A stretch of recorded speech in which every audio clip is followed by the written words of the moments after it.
Hi hello, ഏറെ ഇഷ്ടപ്പെട്ടു പോയ യാത്രയുടെ ഒരു വിവരണ വീഡിയോ ആണിത്. Desert safari. അന്നക്കുട്ടിയൊക്കെ വരുമ്പോൾ ഇവിടെ പോകണമെന്ന് ഞങ്ങൾ നേരത്തെ ഉറപ്പിച്ച് വെച്ചിരുന്നായിരുന്നു. ഏതായാലും അവരുടെ ദുബായ് വിസിറ്റിൻ്റെ കലാശക്കൊട്ടെന്നോളം ഞങ്ങളിവിടെ പോയി. അതൊരു ഒന്നൊന്നര കലാശക്കൊട്ടായിരുന്നു. ഞങ്ങൾ ഏറെ എൻജോയ് ചെയ്തൊരു യാത്രയായിരുന്നത്. ഇത് എവിടെയാണ് പ്രോപ്പർ സ്ഥലമെന്നൊന്നും എനിക്ക് ഓർമ്മയില്ല, എങ്കിലും പോകുന്ന വഴി ലബാബ് അങ്ങനെ എന്തോ ഒരു സ്ഥലപ്പേര് ഓർമ്മയുണ്ട്. ഒരു ഫ്രണ്ട് ത്രൂ ആണ് നമുക്ക് കോൺടാക്ട് കിട്ടിയത്. 2 to 9 ആണ് അവർ പറയുന്ന സമയം. അവർ നമ്മളെ പിക്ക് ചെയ്യുകയും ഡ്രോപ്പ് ചെയ്യുകയും ചെയ്തു. ഫസ്റ്റ് നമ്മൾ എവിടെയാണ് കൊണ്ടുവരുന്നത്. ഇങ്ങനെയുള്ള ആക്ടിവിറ്റീസൊക്കെ വേണമെങ്കിൽ ചെയ്യാം, പക്ഷേ എക്സ്ട്രാ 150 മുതലുള്ള ചാർജസ് ആണ്. ഒട്ടകത്തിൽ കയറിയോ ഫാൽക്കനെ പിടിച്ചോ ഫോട്ടോ എടുക്കണമെങ്കിലും സാധനങ്ങൾ വാങ്ങണമെന്നൊക്കെ ഇവിടെ നിങ്ങൾക്ക് ചെയ്യാം. ഇനിയായിരുന്നു most interesting part of trip. Sand ഡ്യൂൺസിലൊക്കെ കയറി ഇറങ്ങി മണ്ണ് പറപ്പിച്ചും കുലുങ്ങിയുള്ള യാത്ര. ഞങ്ങളെക്കാളേറെ ഭാഗ്യം, ശരിയായി കുറേ നേരമായി ഞാൻ ഈ വാക്ക് പറയുന്നു. ഞങ്ങളെക്കാളേറെ എൻജോയ് ചെയ്ത് ഇവരാണെന്ന് പറയാനാണ് ഞാൻ ഉദ്ദേശിച്ചത്. പൊട്ടിച്ചിരിച്ച് കുടുകിടാന്നുള്ളവരുടെ ചിരി കണ്ടില്ലേ. ചില സ്ഥലങ്ങളിൽ ഓടിയൊന്നും ഞാൻ മ്യൂട്ട് ചെയ്യുന്നില്ല. ഞങ്ങളുടെ എക്സൈറ്റ്മെൻറ്റ് എത്രയുണ്ടെന്ന് അത് കേൾക്കുമ്പോൾ നിങ്ങൾക്ക് മനസ്സിലാവും. പിന്നെ ഇടയ്ക്ക് മരുഭൂമിയിലെ മണലാരണ്യത്തിൽ ഞങ്ങളെ ഇറക്കി. കുഞ്ഞു ചെരുപ്പിടാതെ നടക്കുകയില്ലെന്നാണ് ഞാൻ കരുതിയത്. പക്ഷെ നല്ല രസമുണ്ടായിരുന്നു. നല്ല സോഫ്റ്റ് ആയിട്ടുള്ള പൂഴി മണലെന്ന് പറയില്ലേ, എത്ര കളിച്ചാലും ദേഹത്ത് അത്രയൊന്നും മണ്ണ് പിടിക്കുകയില്ല. ഇനി അടുത്ത എക്സൈറ്റിംഗ് പാർട്ട്. ഇപ്പം ശരിയാക്കി തരാമെന്ന് പറഞ്ഞാണ് ഞാൻ കയറി നിൽക്കുന്നത്. പക്ഷെ കണ്ടില്ലേ, 3 പ്രാവശ്യം ഞാൻ ട്രൈ ചെയ്തു, പക്ഷെ ഒന്നും ശരിയായില്ല. എൻ്റെ നാത്തൂനും നോക്കി, മമ്മിയായിരുന്നു ഏറ്റവും ഇടയ്ക്ക്. ഇങ്ങനെ പോയാൽ മതിയായിരുന്നു, അപ്പോൾ ഒന്നുകൂടി ശരിയായേനെ. അപ്പോഴാണ് വലിയ ശബ്ദത്തോടു കൂടി ഈ അഭ്യാസ പ്രകടനങ്ങളൊക്കെ അവിടെ അരങ്ങേറുന്നത്.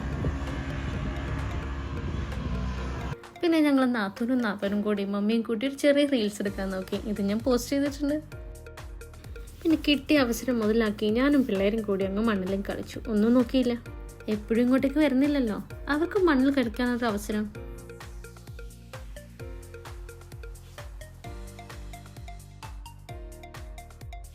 വലിയ മൂച്ചിൽ അങ്ങോട്ട് ഇറങ്ങിപ്പോയതാണ് അന്ന. പക്ഷെ തിരിച്ചു വരാൻ അവൾ നന്നേ പാടുപെട്ടു. അവിടെ പിന്നെ കുറച്ച് നേരം നിന്ന് ഈ അഭ്യാസങ്ങളൊക്കെ കണ്ട് കളിച്ചും ഞങ്ങൾ പിന്നെ യാത്ര തിരിച്ചു. പിന്നെ പോകുന്ന വഴി ഏതൊരു ഫാമിൽ കയറി ഒട്ടങ്ങളെയൊക്കെ കാണിച്ചു. ഇനി എൻ്റെ ഒരു ആഗ്രഹമാണ് ഇങ്ങനെ പാരാഗ്ലൈഡിങ്ങും ഹോട്ട് എയറും ബലൂണിലൊക്കെ പോകണം എന്നുള്ളത്. അങ്ങനെ അവസാനം ഞങ്ങൾ സ്ഥലത്ത് എത്തിപ്പെട്ടു. ഇതും മരുഭൂമിയുടെ നടുക്കിവിടെയാണ്. ജാനുവരി ഫസ്റ്റ് വീക്കുള്ള ഞങ്ങളുടെ യാത്രയായിരുന്നു ഇത്. അതുകൊണ്ട് തന്നെ വലിയ ചൂടുള്ള സമയമായിരുന്നില്ല. നല്ലൊരു പ്ലസന്റ് ഈവനിങ് ആയിരുന്നു. അത് കഴിഞ്ഞിട്ട് ഞങ്ങളുടെ അടുത്ത ഇൻട്രസ്റ്റിംഗ് പാർട്ടിലേക്ക് കയറി. ഒട്ടകത്തിന് പുറത്ത് കയറല.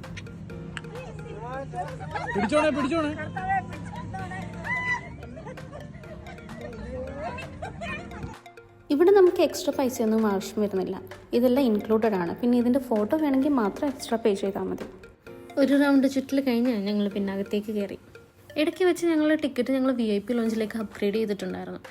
പെർ ഹെഡിന് 50 dirhams എക്സ്ട്രാ കൊടുക്കണം. ഇതിൻ്റെ ടിക്കറ്റ് റേറ്റ് ഏതാണ്ട് 600 മുതൽ 800 dirhamsനുള്ളിലൊക്കെ ആവും. VIP ഏരിയ ആകുമ്പോൾ നമുക്ക് റിഫ്രഷ്മെൻറ്റ്സ് ഒക്കെ നമ്മുടെ ടേബിളിൽ തന്നെ വെച്ചിട്ടുണ്ടാവും. പിന്നെ ഇവിടെ അധികം ആളുകളുണ്ടാവില്ല. അടുത്ത് തന്നെ നമുക്ക് ഷോ കാണാൻ പറ്റും. ഷോ തുടങ്ങുന്നതിന് മുന്നേ തന്നെ നമുക്ക് ഫുഡും സെർവ് ചെയ്ത് തുടങ്ങും.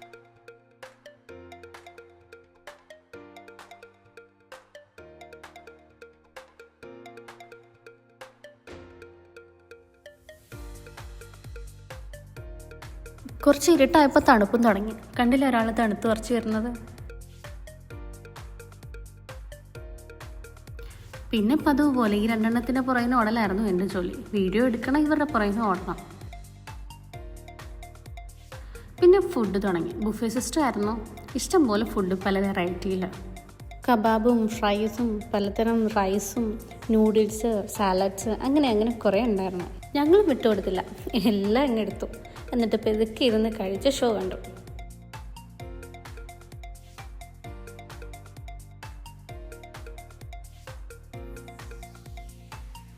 ഇങ്ങനെ 2 സ്റ്റേജിലായിട്ടാണ് ഷോ നടന്നത്. കുറച്ച് കഴിഞ്ഞപ്പോൾ അന്നക്കുട്ടിക്കും കുഞ്ഞുനും രസം കയറി, കൂടെ കളിക്കാൻ കയറി.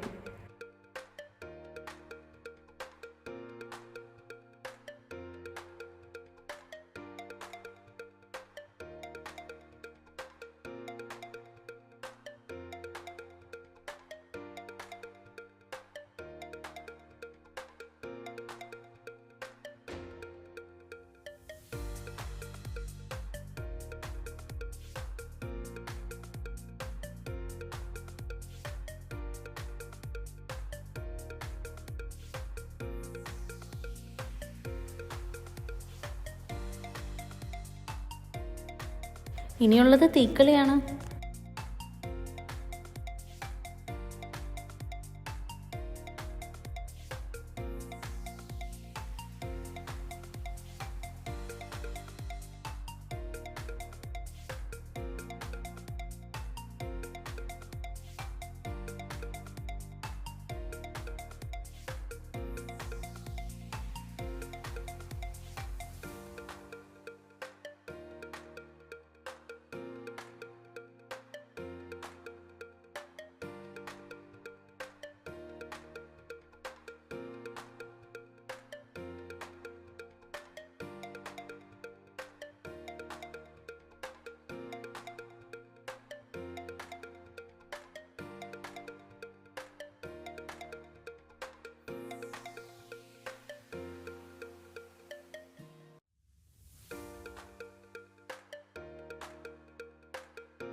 പണ്ട് കുഞ്ഞിലെ മണ്ണെണ്ണ കുടിച്ച് ഇങ്ങനെ തീ തുപ്പുന്നത് കണ്ടിട്ടുള്ളതാണ്. പിന്നെ ഇപ്പോഴാണ് കാണുന്നത്.